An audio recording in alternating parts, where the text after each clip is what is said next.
우리 하나님 말씀 보도록 하겠습니다. 누가복음 24장 1절에서부터 12절까지 말씀입니다.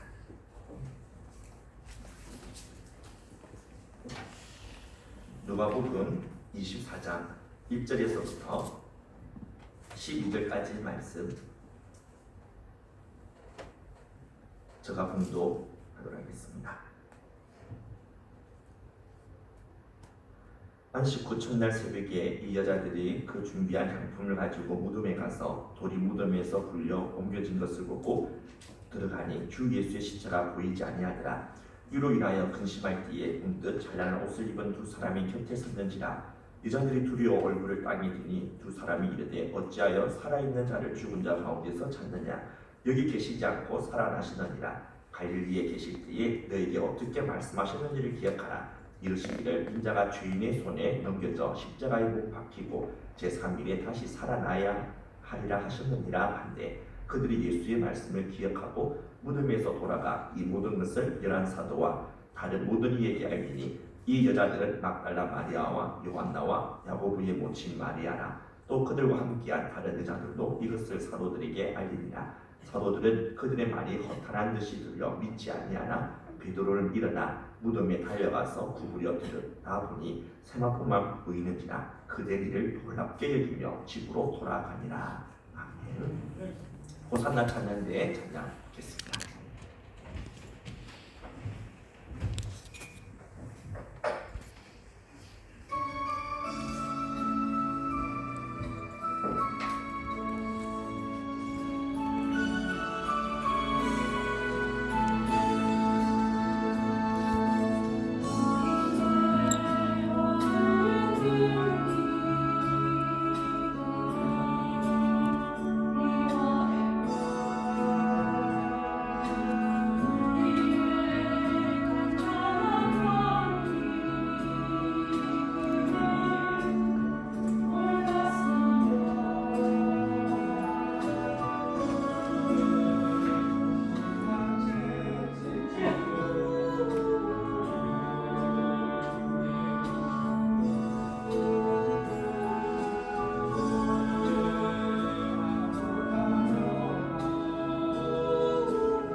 주님을 찬양 감사합니다.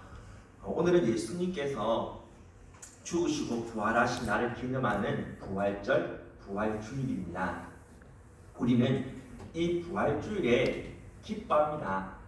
예수님의 부활을 기념하는 그런 계란과 또한 이렇게 선물도 나누면서 이 날을 우리는 기뻐하며 즐거워하죠. 그렇다면 지금으로부터 약 1990여 년 전 예수님이 부활하셨던 바로 그날 최초의 부활주일의 모습은 어떠했을까요? 최초의 부활절을 맞이한 성도들은 오늘날 우리들처럼 이 날을 기뻐하며 즐거워하였을까요? 오늘 읽었던 이 본문의 말씀을 통해 우리는 그때의 분위기가 어떠했을지, 그때의 성도들이 느꼈던 그 감정은 어떠했는지 알 수가 있습니다. 우리 다 같이 4절과 5절의 말씀 앞에 나올 건데요. 같이 우리 함께 읽도록 하겠습니다. 이로 인하여 근심할 때에 문득 찬란한 옷을 입은 두 사람이 곁에 섰는지라.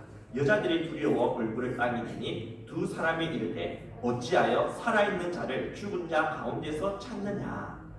지금 최초의 이 부활주일을 맞이하고 있는 성도들의 감정을 두 단어로 표현해주고 있죠.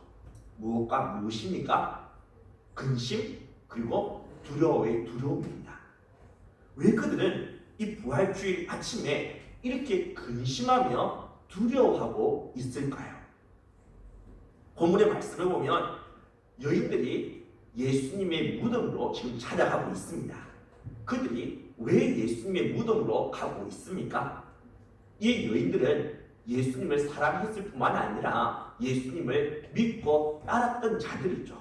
그렇다면 예수님이 이전에 하셨던 말씀, 내가 죽지만 3일 만에 다시 살아날 것이라는 이 말씀이 오늘 그대로 이루어질 줄 믿었기에 다시 살아나실 이 주님을 맞이하기 위해서 지금 이들이 무덤으로 가고 있는 것일까요? 만약 그렇다면 그들은 부활하실 이 예수님을 축하하기 위해서 손에 꽃다발을 들거나 또는 예수님이 3일 동안 아무것도 먹지 못했기 때문에 예수님에게 맛있는 음식을 준비해서 이곳으로 왔을 것입니다.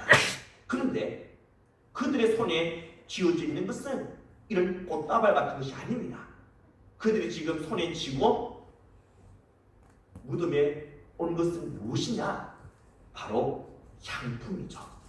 여러분, 이 향품은 죽은 시체에서 나오는 그러한 냄새, 그 썩는 냄새를 방지하기 위해 사용하는 것입니다. 여인들은 지금 이 향품을 예수님의 시신에 바르려고 들고 왔던 것이죠. 이것은 무엇을 말해줍니까? 그들이 예수님이 부활하실 것에 대해서 전혀 믿지 않고 있다는 사실을 보여주고 있는 것입니다. 그들은 당연히 예수님이 무덤에 하나의 죽은 시체로 누워 있을 줄로 알았던 것이죠. 그런데 그들 예수님의 무덤에 가까이 가게 되었는데 무덤의 입구를 막고 있었던 그 거대한 그 돌이 굴러져 있었을 뿐만 아니라 예수님의 시체가 보이지를 않는 것이었습니다.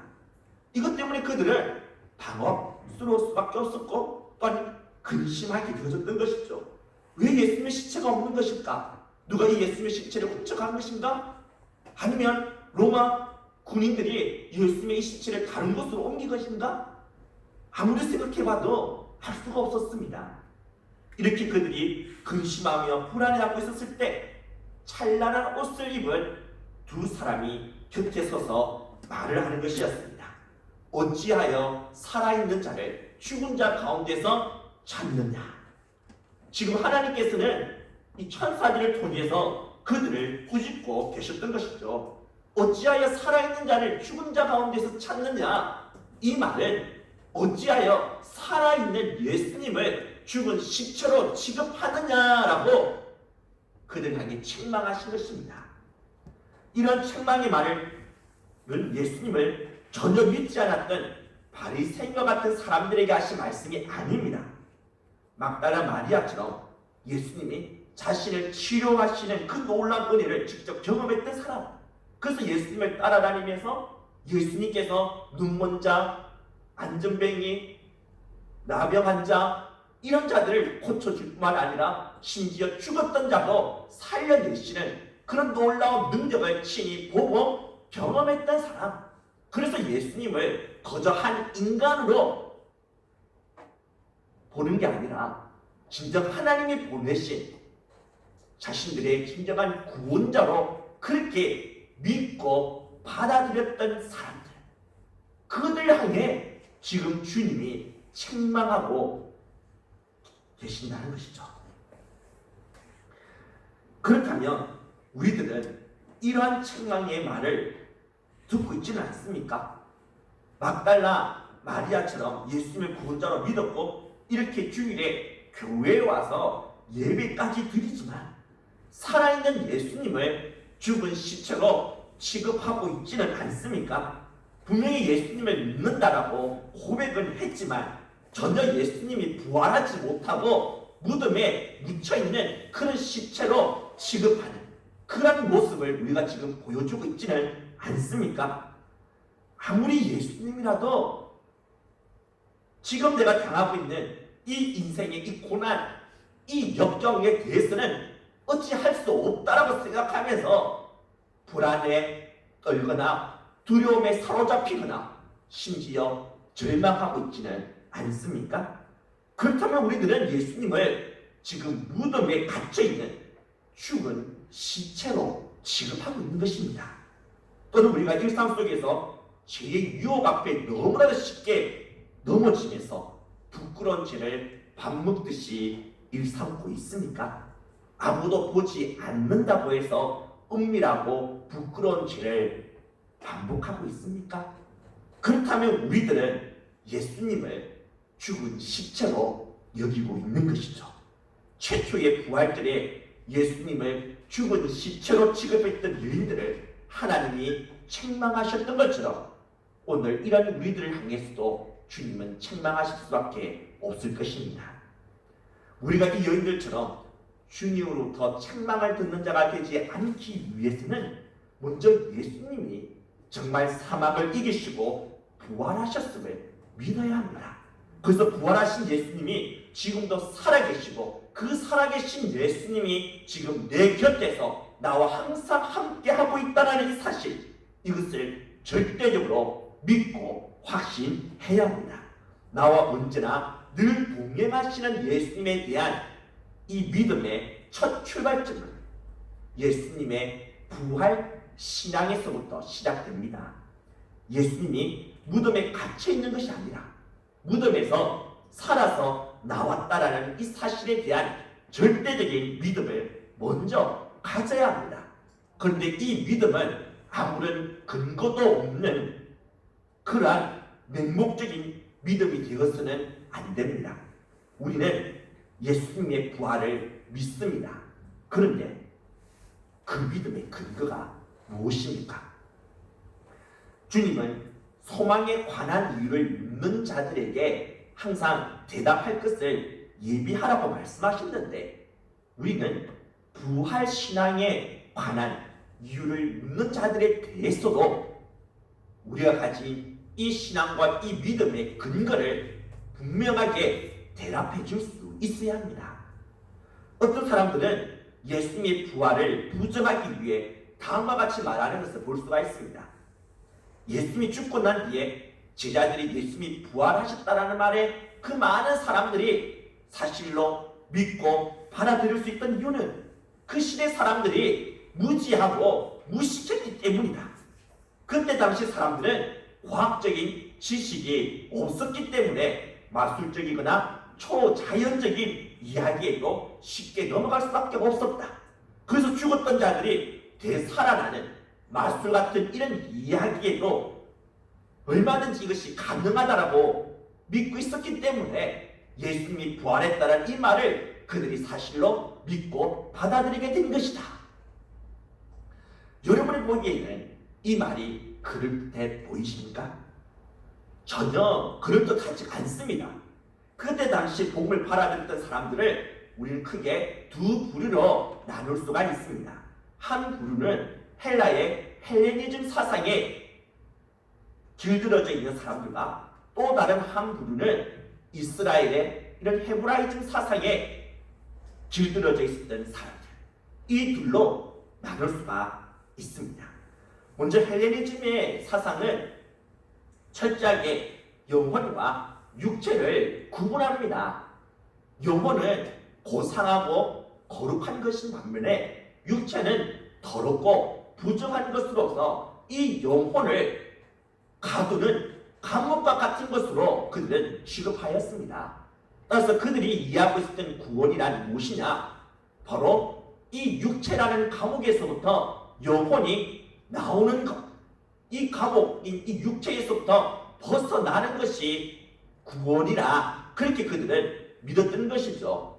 그래서 사람이 죽게 되어지면 이제 이 영혼은 육체라는 감옥에서부터 나와서 이데아의 세계, 그들이 말하는 이 구원의 자리로 이르게 된다라고 믿고 있었습니다. 그런데 죽었던 자가 다시 살아난다.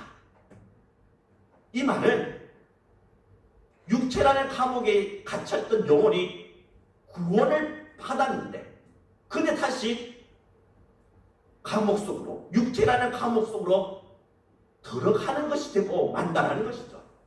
이것은 그들의 논리상 절대로 있을 수 없는 이야기라는 것입니다.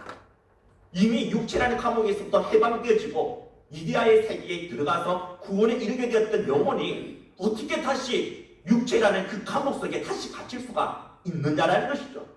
따라서 이런 헬레니즘 사상에 길들여져 있었던 사람들은 죽었던 사람이 다시 살아났다라고 이렇게 말하면 그 사람을 미친 사람 취급하였다라는 것입니다.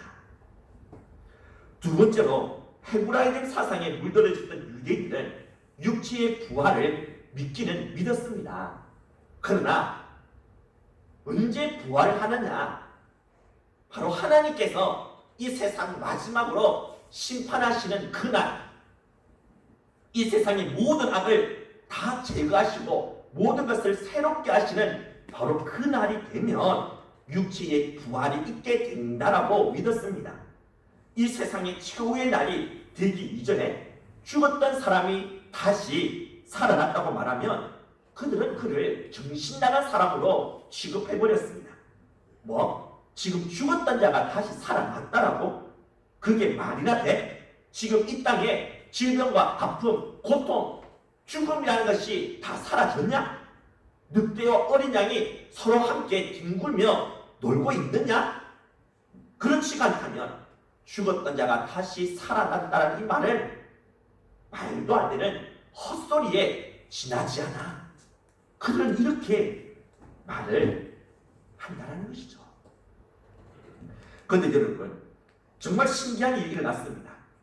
베드로를 비롯한 이런 사도들이 예수님이 부활했다라는 이 말에 헬레니즘 사상과 이런 헤브라이즘 사상에 완전히 길들여져 있었던 그 많은 사람들이 그들이 전하는 이 부활의 이 소식을 그대로 사실로 받아들이고 믿었다라는 것입니다.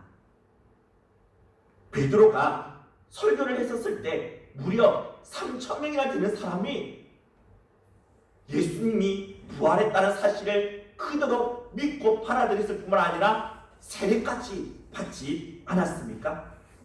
그토록 오랫동안 굳어져 있었던 자신들의 신념과 세계관을 하루아침에 완전히 저버리고 심지어 자신의 이 종교마저 저버리면서 기독교의 이 부활신앙을 받아들이게 되었다는 것이죠. 이전까지만 해도 말도 안 되는 헛소리를 여겼던 것을 사실로 받아들였다는 것, 그것도 한두 명이 아니라 수천, 수만에 이르는 그 수많은 사람들이 이런 놀라운 변화를 보이게 되었다는 이 사실을 어떻게 우리가 설명할 수가 있겠습니까? 베드로를 비롯한 사도들이 성령의 충만함을 받아서 너무나도 감동적이고 너무나 능력 있게 설교를 잘해서 그렇습니까? 아무리 설교를 잘하고 또한 오순절 성령의 놀라운 역사가 있었다 하더라도 예루살렘에 있는 예수님의 무덤에 여전히 예수님의 시체가 있었다면 그들은 결코 이 사도들의 이 복음의 소식을 사실로 받아들이지 않았을 것입니다. 오히려 무덤에 가서 예수님의 시체를 가지고 와서 전도하고 있는 그들 앞에 예수님의 시체를 딱 갖다 놓고는 무슨 사기를 치려고 이런 짓을 하느냐라고 오히려 그들 향하여 손가락질하고 비방했을 것입니다. 그리고 그들 향해 돌을 던졌겠죠. 이 사기꾼 집단들을 하면서. 그렇지만 그들은 그렇게 할 수가 없었습니다. 심지어 예수님을 반대하고 미워했던 종교 지도자들, 그들은 이 교회가 하루아침에 문 닫아 버리기를 얼마나 원했겠습니까? 그런데 그런 방법이 있지 않겠습니까? 만약에 예수님이 부활하지 않았다면 어떻게 하면 되겠습니까? 예수님 무덤에 가면 되죠. 무덤에 가서 시체를 가지고 와가지고 예수님이 부활하신 후에 구원자라고 그렇게 주장하는 그들 앞에 이 시체를 딱 갖다 놓기만 하면 끝입니다. 교회는 그 순간 문 닫을 수밖에 없습니다. 그들은 승리할 수 있다는 것이죠. 이 확실한 방법이 있습니다. 그런데 그들은 이 방법 사용할 수 있었느냐? 사용할 수 없었다는 것이죠. 왜 사용 못했습니까? 무덤에 갔는데 진짜 예수님의 무덤에 시체가 없는 것입니다. 그렇기 때문에 이들은 베드로를 비롯한 사도들이 예수님이 부활했다는 이 말에 대해서 반박할 수가 없었던 것이죠. 그런데 이런 가능성은 있지 않겠습니까? 누군가가 예수님 무덤에서 예수님의 시체를 훔쳐갔을 가능성 말이죠. 이것을 가리켜서 도적설이라고 합니다. 그런데 과연 도적설이 말이라도 되는 것일까요? 아닙니다. 생각해 보십시오. 누군가가 예수님의 시체를 훔쳐갔다면 대체 누가 훔쳐갔겠습니까? 예수님의 대적자들입니까? 그들은 얼마든지 그 시체를 훔쳐갈 수 있는 능력이 있습니다. 그러나 동기는 없습니다. 예수님의 시체를 훔쳐가서 자신들에게 이로울 것이 하나도 없기 때문이죠. 자신들의 이러한 범죄 행위로 이득을 보는 쪽은 오히려 예수님이 부활했음을 믿고 주장하는 그런 기독교인들이 되지 않겠습니까? 남 좋은 일 그들이 왜 하겠습니까? 그렇다면 예수님의 제자들밖에 없겠죠. 그래서 실제로 유대인 종교 지도자들은 예수님의 이 무덤을 지켰던 로마 군인들을 돈으로 매수해서 제자들이 예수님의 시체를 훔쳐간 것으로 소문을 내도록 만들었던 것이죠. 그런데 여러분, 제자들이 예수님의 시체를 훔쳐갔을 가능성이 과연 있을까요? 없습니다. 그래도 빈 무덤에 대해서 해명을 해야 하니까 예수님의 이 제자들이 시체를 훔쳐갔다라고 그렇게 우리가 가정해 봅시다. 예수님의 제자들이 예수님의 시체를 몰래 훔쳐서 자신들만이 아는 곳에 보관해 두고 있다라고 그렇게 한번 생각해 봅시다. 예수님은 먼저 살아생전에 이 제자들에게 귀가 따갑도록 하셨던 말씀이 있습니다. 그것이 뭐냐면 내가 죽지만 3일 만에 다시 살아날 것이다. 지금 제자들은 한두 명이 아닙니다. 이 많은 제자들, 예수님이 하신 이 말씀을 한 명도 기억하지 못하고 있다? 말이 안 되죠. 말이 안 됩니다. 분명히 그 중에는 예수님이 하셨던 이 말씀을 기억하고 있는 사람이 있었을 것입니다. 그런데 예수님께서 말씀하셨던 3일이 지났습니다. 그들이 지금 예수님의 시체를 훔쳐가지고 자기들만 아는 곳에 지금 보관해 두고 있는데 하루가 지나고 이틀이 지나고 3일이 지났는데도 예수님이 여전히 죽은 시체로 누워져 있다. 살아나지 않고 있다. 더군다나 일주일이 지나고 한 달이 지나고 2달이 지나도 여전히 이 예수님은 그냥 죽은 시체로 남아있다면 이들은 어떠한 마음이 들겠습니까? 정말 이 예수님에 대한 그런 분노의 감정이 일어나지 않겠습니까? 이 예수님이 진짜 하나님의 아들인 줄 알고 이 땅에 오기로 약속되어져 있는 메시아인 줄 알고 직장 다 포기하고 생업 다 포기하고 이 예수님을 무려 3년 동안 따라다녔는데, 근데 알고 보니까 순 거짓말장이고 순 사기꾼이었던 것입니다. 그러면 그들은 이 예수님에 대해서 어떤 반응을 보이겠습니까? 실제로 누워있는 그 예수님의 얼굴에 침을 뱉지 않겠습니까? 그리고는 주변에 예수님을 믿고 있는 사람들이 있다면 어떻게 하겠습니까? 따라가겠죠.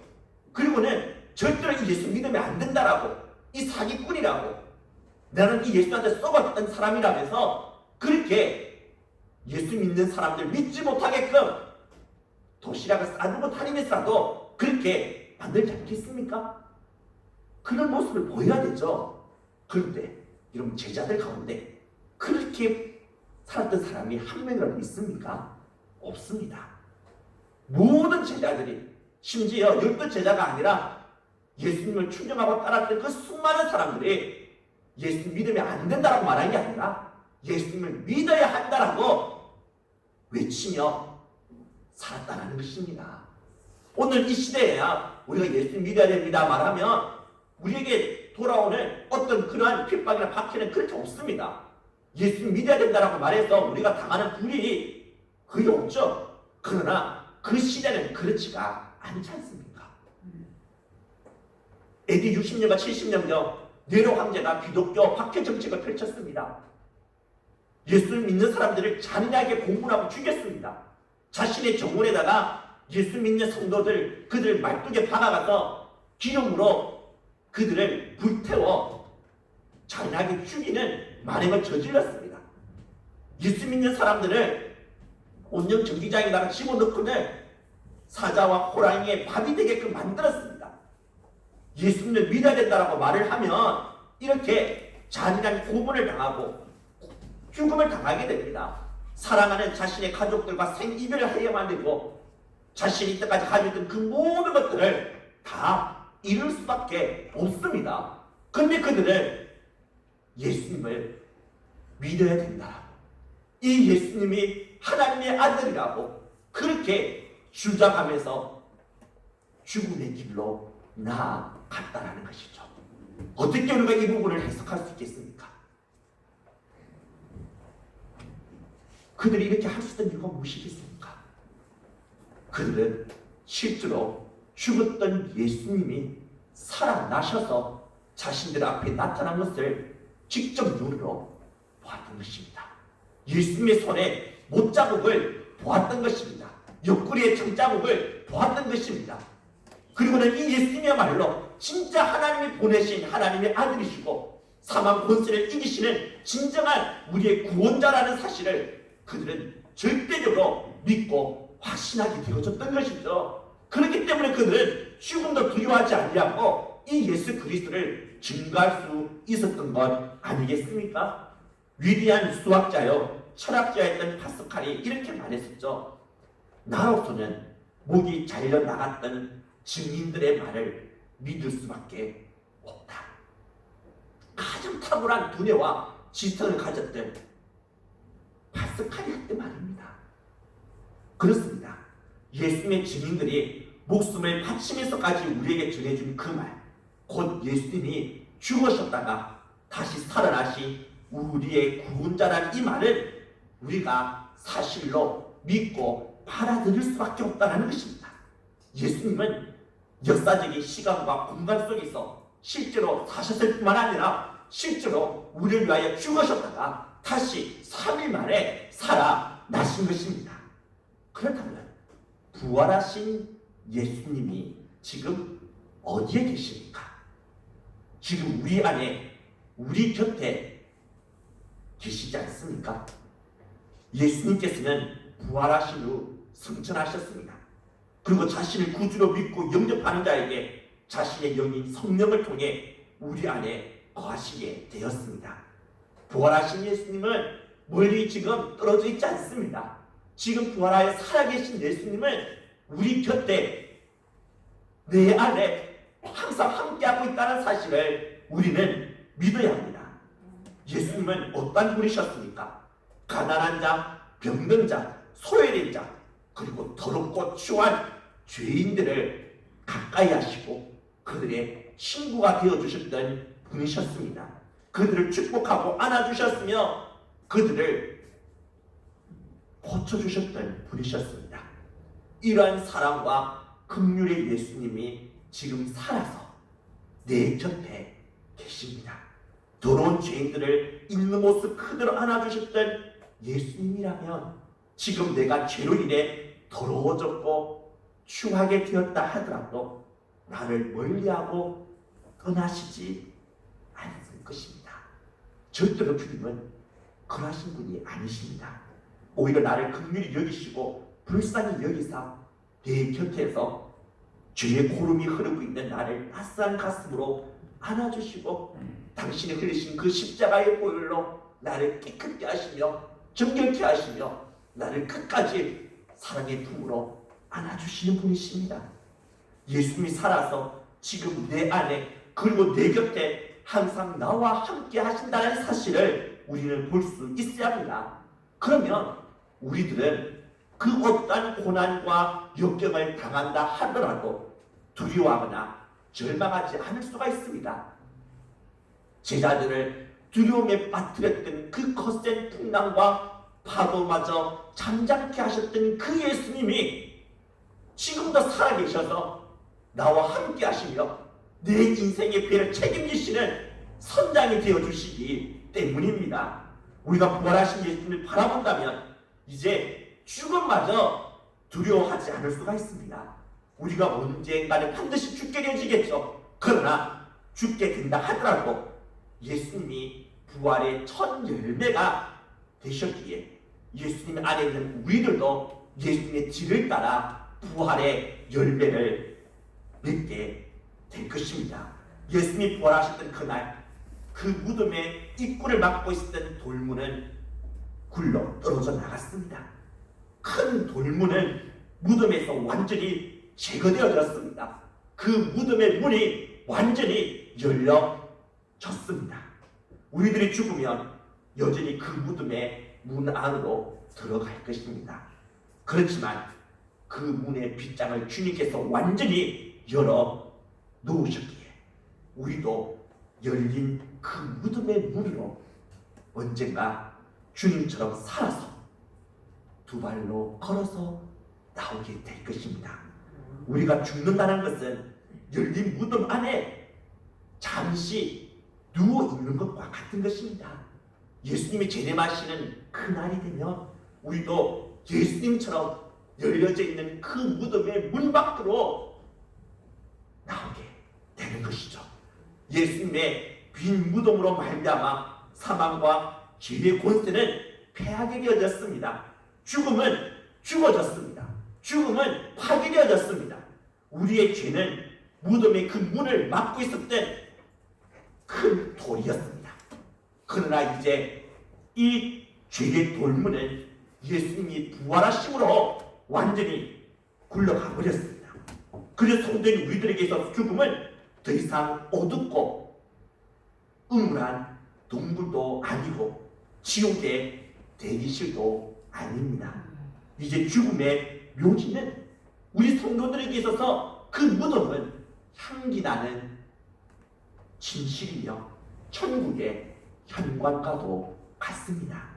예수님이 살아나신 것처럼 그의 생명을 가진 우리들도 죽음에서 일어나 천국으로 들어갈 것이기 때문입니다. 우리를 무덤에 갇히게 했던 그 돌문을 사라져버렸습니다. 이제 무덤에 문 자체가 없는데 누가 우리의 이 부활을 막을 수가 있겠습니까? 예수님은 죽어서 무덤에 있었던 나사로를 향해 나사로야 나오라라고 이렇게 말씀하셨습니다. 이 말씀에 죽었던 나사로가 걸어서 나왔습니다. 마지막 날 예수님이 이 땅에 재림하실 때 우리를 향해서도 분명히 이렇게 말씀하실 것입니다. 무덤에서 나와라. 그 말씀에 우리는 분명히 죽었던 우리의 육체가 걸어서 그 무덤에서 나오게 될 것입니다. 믿으십니까? 그런데 주님은 지금 우리를 향해서도 무덤에서 나오라고 말씀하십니다. 지금 불안과 두려움이라는 무덤에 갇혀 마치 시체처럼 누워 있습니까? 그렇다면 지금 우리들에게 주님을 말씀하십니다. 무덤에서 나와라. 지금 우울함과 절망이라는 무덤에 갇혀 있습니까? 그렇다면 주님은 지금 말씀하십니다. 그 무덤에서 나와라. 지금 음란과 정욕과 죄의 악의 무덤에 갇혀 있습니까? 지금 주님께서 말씀하십니다. 그 무덤에서 나와라. 지금 미움과 증오의 무덤에 갇혀 있습니까? 지금 주님께서 말씀하십니다. 그 무덤에서 나와라. 우리는 주님의 이 말씀에 어떻게 반응하시겠습니까? 이제 우리는 나사로처럼 무덤에서 나올 수가 있습니다.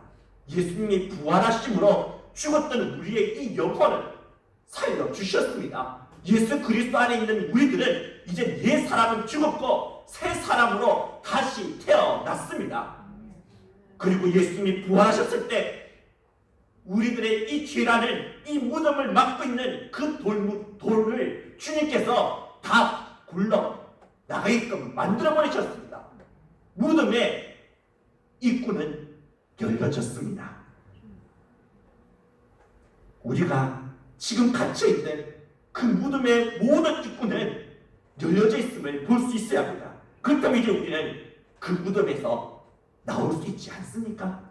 우리를 향해 무덤에서 지금 나오라는 주님의 그 말씀에 이제 반응합시다. 그리고 우리의 두 발로 걸어서 그 무덤에서 나오도록 합시다. 그 주님이 부활하심으로 우리에게 안겨다 주신 그 생명, 그 부활의 기쁨, 부활로 인한 그 자유함을 이 땅에서도 온전히 누리며 살아갈 수 있는 저와 여러분들이 다 되어지기를 주님의 이름으로 축복합니다. 우리 시간 다 같이 주님 앞에 우리 합심해서 기도합시다.